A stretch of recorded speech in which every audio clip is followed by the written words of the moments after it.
నెత్తి మీద కాలు పెట్టి వచ్చానన్న మాట రాజకీయాల్లో ఎవరికైనా నచ్చొచ్చు, నచ్చకపోవచ్చు. కానీ ఆ మాట వెనుక ఒక విషయం మాత్రం స్పష్టంగా కనిపిస్తుంది. అది ఆత్మవిశ్వాసం, తన ప్రయాణంపై నమ్మకం. ఒక సాధారణ స్థానిక నాయకుడిగా మొదలైన ప్రయాణం ఏ పార్టీ అండా లేకుండా ఇండిపెండెంట్ గా గెలిచిన నాయకుడు, ఓటమిని చూసిన నాయకుడు, జైలు జీవితం చూసిన నాయకుడు, చివరకు తెలంగాణ ముఖ్యమంత్రి. రాజకీయాల్లో అదృష్టం ఒక్కటే ఉంటే సరిపోదని, అవకాశం వచ్చినప్పుడు సిద్ధంగా ఉండాలని, ప్రజలతో కనెక్షన్ ఉంటే ఎక్కడి నుంచైనా ఎదగొచ్చని రేవంత్ రెడ్డి రాజకీయ ప్రయాణం చెబుతుంది. ప్రజాప్రతినిధిగా ఎన్నికైన 20 సంవత్సరాలు పూర్తయిన సందర్భంగా ఒక నాయకుడి రాజకీయ జీవితాన్ని కాదు, ఒక రాజకీయ పాఠాన్ని, ఒక యువతకు స్ఫూర్తినిచ్చే ప్రయాణాన్ని ఈ రోజు విశ్లేషిద్దాం.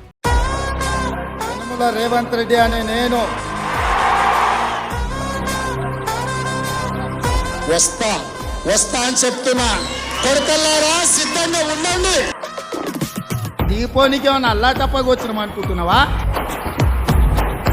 నీలాకటోళ్ళని తొక్కుకుంటా వచ్చి కూర్చున్నాం.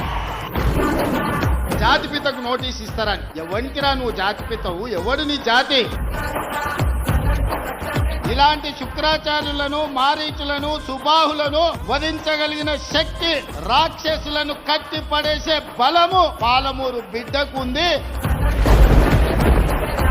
రాజకీయాల్లో చాలా మంది నేరుగా ఎమ్మెల్యేలు అవుతారు, మరికొందరు ఎంపీలు అవుతారు, ఇంకొందరు వారసత్వంతో పదవులు అందుకుంటారు. కానీ ఒక గ్రామస్థాయి ప్రజాప్రతినిధిగా మొదలై ప్రతి మెట్టును తన కృషితో ఎక్కుతూ చివరకు ముఖ్యమంత్రి కుర్చీ వరకు చేరుకోవడం ప్రతి ఒక్కరికి సాధ్యమయ్యే విషయం కాదు. రేవంత్ రెడ్డి రాజకీయ ప్రయాణంలో కనిపించే మొదటి పాఠం, చిన్న స్థాయిని ఎప్పుడూ చిన్న చూపు చూడకూడదు. కాలేజీ రోజుల నుంచే రాజకీయాలపై ఆసక్తి, విద్యార్థి ఉద్యమాల్లో చురుకైన పాత్ర, ప్రజా సమస్యలపై స్పందించడం, ఇవే ఆయనకు మొదటి రాజకీయ పాఠశాల. నాయకత్వం అనేది ఒక రోజులో పుట్టేది కాదు. పోస్టర్ అతికించే కార్యకర్త నుంచి ప్రజలకు ఒప్పించే నాయకుడిగా ఎదగడం వరకు ప్రతి అనుభవం ఒక నాయకుడిని తీర్చిదిద్దుతుంది. 2006లో పెద్ద పార్టీ టికెట్ లేదు, అధికార బలం లేదు, వెనుక భారీ రాజకీయ కుటుంబము లేదు, కానీ ప్రజలపై నమ్మకం ఉంది. మహబూబ్ నగర్ జిల్లా మేడ్చల్ నుంచి ఇండిపెండెంట్ అభ్యర్థిగా జడ్పీటీసీగా గెలవడం ఆయన రాజకీయ జీవితంలో మొదటి పెద్ద మలుపు. రాజకీయాల్లో గుర్తింపు పార్టీ వల్ల మాత్రమే కాదు, ప్రజల వల్ల కూడా వస్తుందని ఆ ఎన్నిక ప్రూవ్ చేసింది.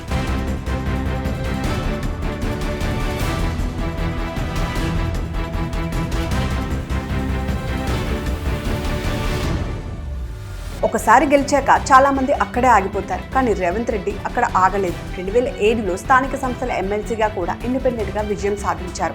ఆ విజయంతో రాష్ట్ర రాజకీయాల దృష్టి ఆయనపై పడింది. ఆ తర్వాత 2008లో తెలుగుదేశం పార్టీలో చేరారు. 2009లో కొండగల్ నుంచి ఎమ్మెల్యేగా బరిలోకి దిగారు. అప్పటికే 5 సార్లు ఎమ్మెల్యేగా పోటీ చేసిన కాంగ్రెస్ అభ్యర్థులను ఓడించి రాజకీయాల్లో తనకంటూ ప్రత్యేక గుర్తింపు తెచ్చుకున్నారు. యువతకు దగ్గరయ్యారు. సభల్లో ఆయన ప్రసంగాలు, అసెంబ్లీలో ఆయన దూకుడు, ప్రత్యర్థులను ఎదుర్కొనే తీరు ఆయనను ప్రత్యేక ఇమేజ్ ను తీసుకొచ్చాయి. 2014లో తెలంగాణ రాష్ట్రం ఏర్పడిన తర్వాత జరిగిన తొలి ఎన్నికల్లో టీఆర్ఎస్ ప్రపంచం కనిపించింది. అయినా కొండగల్లో రేవంత్ రెడ్డి రెండోసారి విజయం సాధించారు. ఒకసారి కంటే రెండోసారి ఎక్కువ మెజారిటీతో గెలవడం ప్రజల్లో ఆయనకు పెరిగిన ఆదరణకు నిదర్శనం. ప్రతి విజయగాథలో ఒక కఠినమైన అధ్యాయం కూడా ఉంటుంది. 2015లో ఓటుకు నోటు కేసు తెలుగు రాష్ట్రాల్లో సంచలనం సృష్టించింది. రేవంత్ రెడ్డి అరెస్ట్ అయ్యారు, తీవ్ర విమర్శలు ఎదుర్కొన్నారు. ఆ కేసు విచారణ ఇప్పటికీ న్యాయస్థానంలో కొనసాగుతుంది. రాజకీయాల్లో విజయాలు మాత్రమే కాదు, వివాదాలు కూడా ప్రయాణంలో భాగమే. వాటిని ఎలా ఎదుర్కొంటున్నారన్నదే నాయకుడి భవిష్యత్తును నిర్ణయిస్తుంది. 2017లో మరో కీలక నిర్ణయం తీసుకున్నారు. తెలుగుదేశం పార్టీని రాజీనామా చేసి కాంగ్రెస్లో చేరారు. అది సాధారణ పార్టీ మార్పు కాదు, రాజకీయ భవిష్యత్తుపై తీసుకున్న సాహసోపేతమైన నిర్ణయం. కొన్నిసార్లు జీవితంలో రాజకీయాల్లో ముందుకు వెళ్లాలంటే కొత్త మార్గాన్ని ఎంచుకోవాల్సిందే. 2018లో కాంగ్రెస్ వర్కింగ్ ప్రెసిడెంట్ అయ్యారు.